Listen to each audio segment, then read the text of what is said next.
right, and we are go on YouTube as well. What is up, PTI's crew? Sorry for being a couple minutes late here. Had some patient care this morning that we were just wrapping up.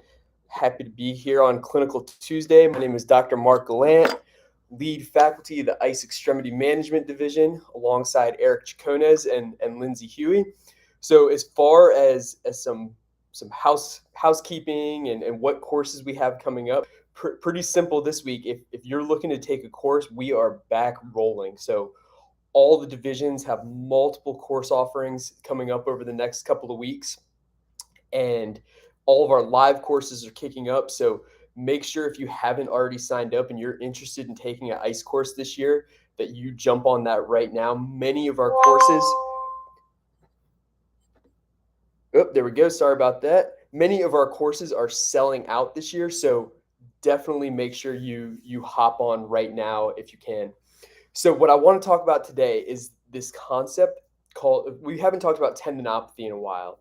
So I want to talk about the concept of stress relaxation as it relates to isometrics. So if you've taken the extremity management course with us, you know that we go through a huge lecture on Sunday mornings talking about tendinopathy, and isometrics are a big part of our early tendinopathy rehab. And what we often get is this question of, like, what is the mechanism behind these isometrics, and what's actually happening here to make these isometrics work so well?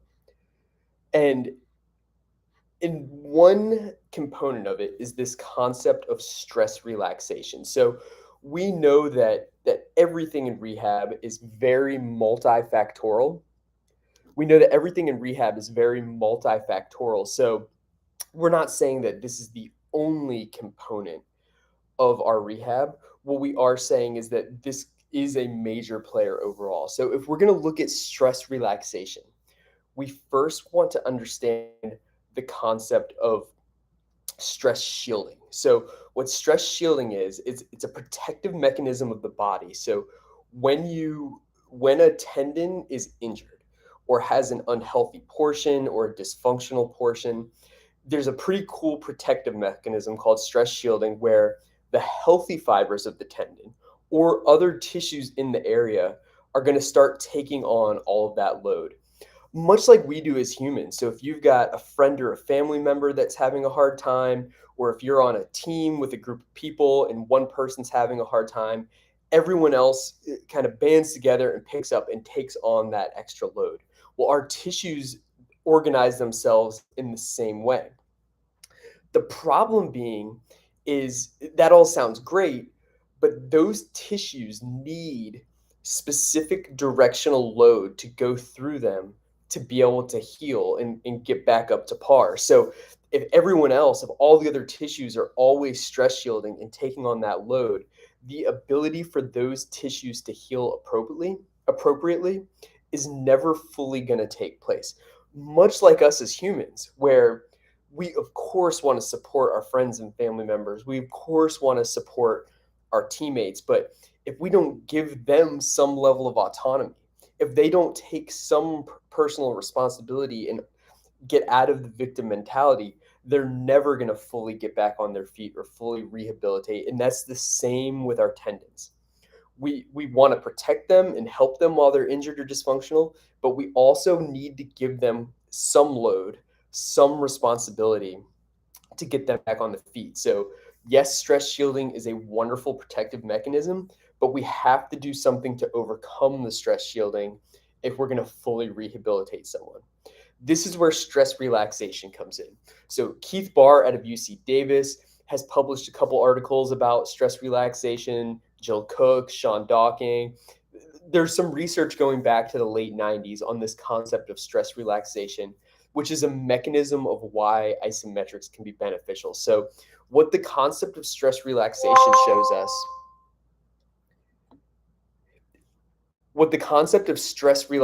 shows us, is that when we hold an isometric at a static length, at a static weight, for a relatively long period. So what the research would show, somewhere between 30 and 45 seconds is going to be best. Those healthy tissues, the healthy, robust parts of the tendon, are going to relax over time. So they start to say, we've been holding this weight for a really long time. Someone else needs to do their part. We're going to start slacking on this a bit. And what we see happen is at that point, when the healthy tissues start to relax some, all a proportion of that force and that load starts to go to the injured, unhealthy, or dysfunctional tissue, giving it the specific directional tension it needs to signal the cortex and the nervous system that we need to lay down new tissue, we need new collagen, we need healthy healing nutrients. So that's how one part of how these isometrics are working. Again, the concept of stress relaxation is you hold something, constant length, constant tension for a long enough period of time. The healthy tissues begin to relax, and then force is going to go through the unhealthy portion of the tendon, which will signal the nervous system and the cortex to lay down new collagen to bring in healthy tissues. Now, this is why it's so important that we become and not or clinicians.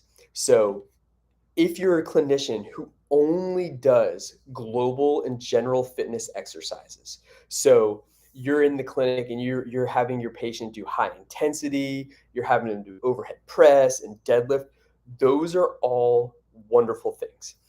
In fact, they're the biggest rock. We're combating lifestyle diseases in this country. So many people, cancer, infectious disease, heart disease, obesity, diabetes. We need to be doing big global compound movements, general fitness, high intensity, your zone 2 cardio.